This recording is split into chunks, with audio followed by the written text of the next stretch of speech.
پنجاب کا یہ ایک چھوٹا سا گاؤں ہے جو ضلع ساہیوال میں واقع ہے۔ اس گاؤں کا نام چک نمبر 59 چڑی ہے۔ یہ گاؤں ککھاں والی سڑک پر واقع ہے جو بھارت کے شہر دہلی سے نکلتی ہوئی کراچی تک جاتی ہے۔ جب راج شاہی نظام کا تھا تب بادشاہ شیر شاہ سوری نے اپنی فوج کی مدد سے سوکھے پتے گھاس وغیرہ ڈال کر یہ سڑک تعمیر کروائی، جسے بعد میں ککھاں والی سڑک کا نام دے دیا گیا۔ جو لوگ چکوک کے رہنے والے ہیں ان کو ان چکوک کے ناموں اور نمبروں کی وجہ تسمیہ کا بھی علم ہوتا ہے، لیکن وہ لوگ جو چکوک کی وجہ تسمیہ بارے نہیں جانتے ان کو بتاتا چلوں کہ بر صغیر اس علاقے پر جب انگریز قابض تھے تو انہوں نے یہاں بہت بڑا نہری نظام قائم کیا تھا۔ اس وقت جہاں زمینیں آباد کی گئیں ان علاقوں میں آبادی نہ ہونے کے برابر تھی، تو اس وقت نقشے کے تحت چھوٹے چھوٹے گاؤں آباد کیے گئے اور ان علاقوں کے نام ان نہروں کے نام پر رکھے گئے جو اس علاقے کو سیراب کرتی تھی، جس کی ترتیب کچھ اس طرح تھی: چک کا نمبر، پھر نہر کا نام، اور اس کے بعد وہ چک نہر کی جس سمت واقع ہوتا اس کے مطابق نام دے دیا جاتا، مثلاً شمالی یا جنوبی وغیرہ۔ اس گاؤں کو بھی جیڈی اس لیے کہا جاتا ہے کہ یہ ایک نہر جو گوگیرا ڈسٹرکٹ سے نکل رہی ہے۔ اس نہر پر موجود تمام گاؤں کو ترتیب وار نمبر دے کر جی ڈی یعنی گوگیرا ڈسٹرکٹ کا نام دے دیا۔ گاؤں کی آبادی تقریباً 2300 افراد پر مشتمل ہے۔ جوانوں کی تعداد زیادہ ہے۔ سالانہ شرح پیدائش 3% کے لگ بھگ ہے۔ صحت افزا ماحول اور اچھی غذا کی وجہ سے شرح اموات کم ہے۔ پنجاب کا دیہات ہو اور کھیل تماشے نہ ہوں یہ ممکن نہیں۔ دیسی کھیل تو پورے پنجاب میں دم توڑ رہے ہیں، لیکن یہاں پھر بھی وہ کسی حد تک موجود ہیں۔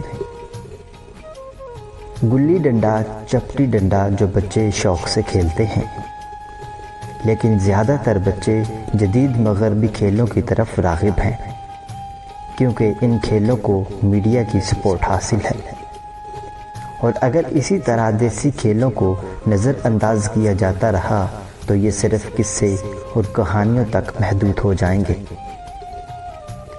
بدیسی کھیلوں میں فٹ بال کافی مقبول ہو رہا ہے اور لڑکوں بالوں نے اس میں کافی مہارت حاصل کر لی ہے۔ یہاں کا بڑا پیشہ تو زراعت ہے ہی، اگرچہ کئی لوگ تعلیم حاصل کر کے جدید شعبوں میں مختلف خدمات بھی انجام دے رہے ہیں۔ ان میں زیادہ تر مشہور مکئی اور آلو کی فصلیں ہیں۔ گاؤں کے لوگ سچے اور کھلے دل والے ہیں، دکھ سکھ سب کے ساجھے ہوتے ہیں۔ غیرت و حمیت ان میں کوٹ کوٹ کر بھری ہوئی ہے، اور یہی جذبہ کبھی کبھار غلط جگہ استعمال ہو کر لڑائی جھگڑوں کا باعث بھی بن جاتا ہے۔ یہی کچھ یہاں بھی ہوتا ہے، جس کی وجہ سے بزرگوں کا آپس میں بول چال اچھا نہیں رہا تھا، لیکن نئی نسل نے اس روایت کو ختم کیا ہے اور سال ہر سال سے چلی آ رہی لڑائیوں اور جھگڑوں کو ختم کر کے ایک بیٹھک پر بیٹھنا شروع کر دیا ہے، اور ایک نئے دور کا آغاز محبت و پیار سے ہو چکا ہے۔ پنجاب کے دیہاتوں میں میلوں ٹھیلوں کا رواج پنجاب کی ثقافت کا اہم حصہ ہے۔ میلوں میں مختلف قسم کے دیسی کھیل اور کرتب دکھائے جاتے ہیں، اور یہاں لوگ خرید و فروخت بھی کرتے ہیں۔ میلے ٹھیلوں کے یہ بازار ایک سالانہ منڈی کی صورت اختیار کر جاتے ہیں۔ یہاں بھی ایک مزار بابا لال شاہ شیرازی رحمۃ اللہ علیہ ہے، جو اسی گاؤں کے رہنے والے تھے۔ بہت ہی نیک انسان اور لوگوں میں محبت بانٹنے والے شخصیت تھے۔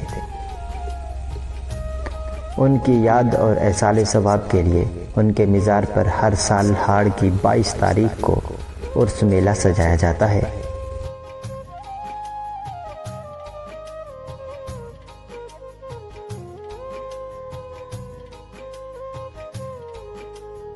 تیز انٹرنیٹ کی فراہمی نے گاؤں کی زندگی پر کافی اثرات ڈالے ہیں اور نئی نسل اس سے بھرپور استفادہ کر رہی ہے۔ نئی پود آن لائن کام کر رہی ہے کیونکہ ان کو اس بات کا احساس ہو گیا ہے کہ مستقبل کا ذریعہ معاش اسی راہ سے ہو کے گزرے گا۔ اس گاؤں کے بہت سے جوان اسی شعبے میں اپنا لوہا منوا رہے ہیں۔ گاؤں میں روایت ہے کہ بڑوں کو عزت سے بلایا جاتا ہے، چاچا جی، ماما جی، بابا جی، ماسی، پھوپھی۔ صرف بولا ہی نہیں جاتا بلکہ دل سے مانا اور سمجھا بھی جاتا ہے، اور کئی لوگ تو ہر چھوٹے بڑے کے چچا ہوتے ہیں۔ گاؤں میں عموماً ایک حرفن مولا بندہ بھی ہوتا ہے جو ہر طرح کے کام سر انجام دیتا ہے۔ یہاں کا ایک حرفن مولا سائیکل میکینک چاچا سدا بہار ہے۔ یہ نام کا ہی سدا بہار چاچا نہیں بلکہ ہر کام کا سدا بہار ہے۔ ان کی بہار ہر طرف پھیلی ہوئی ہے۔ یہ چاچا جی سائیکلوں کے ساتھ ساتھ ویلڈنگ کا بھی کاریگر ہے اور گاؤں کے موٹر سائیکل، رکشے، لاریاں، ریڑیاں، سائیکل وغیرہ کو پنکچر بھی لگاتا ہے۔ چاچا سدا بہار صرف اسی گاؤں کا میکینک نہیں ہے بلکہ آس پاس کے 4 گاؤں کے لوگ بھی اسی چاچا سے اپنے کام کاج کرواتے ہیں۔ گاؤں میں ایک یونین کونسل بھی ہے۔ جہاں یونین کونسل ہو اس گاؤں کو تو ویسے بھی بڑی اہمیت حاصل ہوتی ہے، کیونکہ دیہی زندگی میں یونین کونسل کا دفتر ہر سرگرمی کا مرکز ہوتا ہے، جس میں 5 گاؤں شامل ہوتے ہیں اور سارے اسی گاؤں میں آ کر اپنے مسائل حل کرواتے ہیں۔ مگر گاؤں جو کبھی قدرت کا شاہکار ہوتے تھے اب کافی تبدیل ہو چکے ہیں۔ مغرب کی اندھا دھند تقلید کی وجہ سے ہماری روایات دم توڑ رہی ہیں،